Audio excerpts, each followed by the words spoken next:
दरियाओ बहरों को हो बियाबा को फाद कर, दरियाओं बहरों को हो बियाबा को फांद कर। गिर Now I would like to ask and request Mehboob Adris Bakapuri Saab to come and present from British Columbia.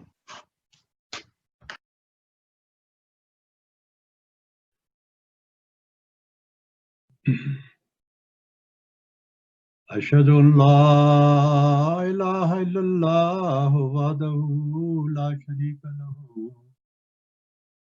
وأشهد أن محمدا عبده ورسوله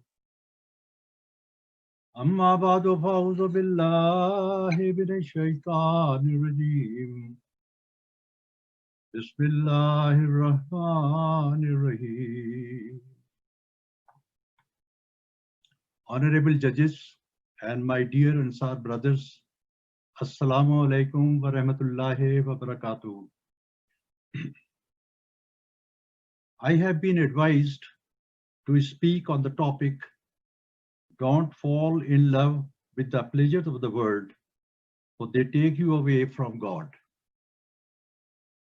This topic is allocated for the Safi Awwal Ansar BC region in the National Virtual Education Rally today.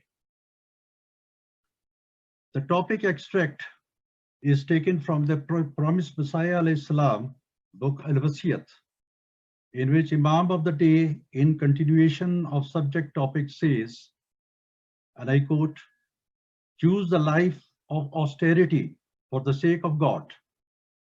The pain which pleases God is better than the pleasure which makes him angry, and the defeat which pleases God is better than the victory which invites the wrath of Allah. In the limited time of 5 minutes, with the references of Quran and Hadith, I will try to prove the subject topic. Presently, we see in this modern world and age, a number of people are in the race to surpass others in materialistic possessions by hook or by crook.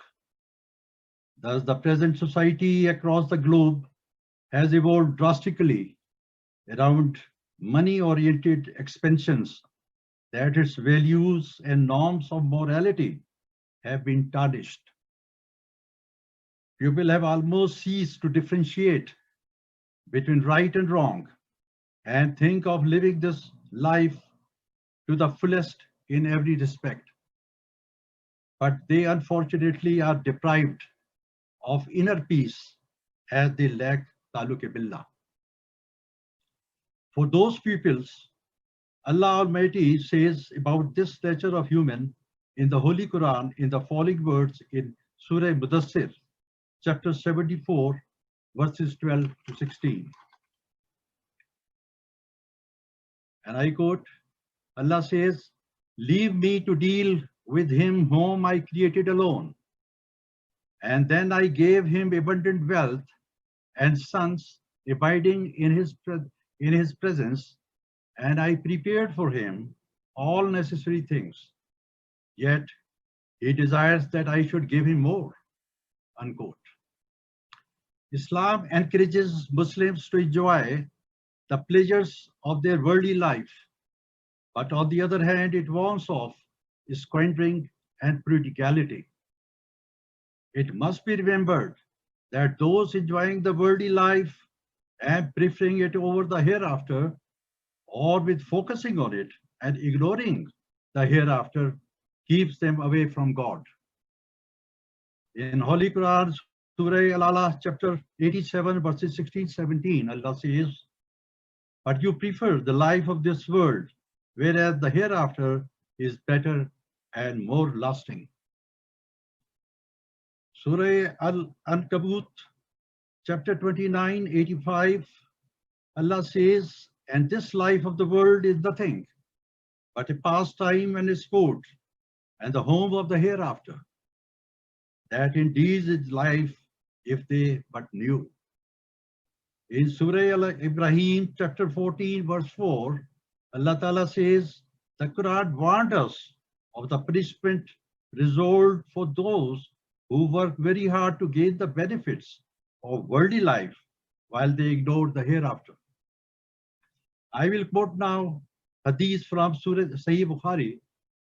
Hazrat Abdullah bin Umar radiyallahu anhu narrates that the Holy Prophet Muhammad, peace be upon him, once took my shoulders and said, "Be in this life as a stranger or passerby. When evening comes, do not expect to live till morning. And when morning comes, do not expect to live till evening." In the end, I quote the promised Messiah alayhi salam saying, Hazur says, blindness is of two kinds. One is physical blindness and the other is corrected with the heart. As for the physical blindness, it has no effect on the faith, but the blindness of the heart does affect the faith. There are many doubts that the Satan causes in the hearts. Respected Ansar brothers, we must always pray Quranic prayers. Rabbana atina fid dunya hasanatan wa fil akhirati hasanatan wa qina adhaban nar. Our Lord, grant us good in this world as well as good in the world to come and protect us from the torment of the fire.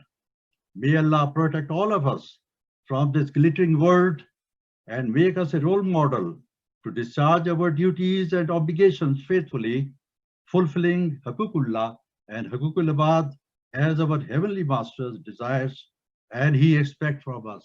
Ameen. Summa Ameen.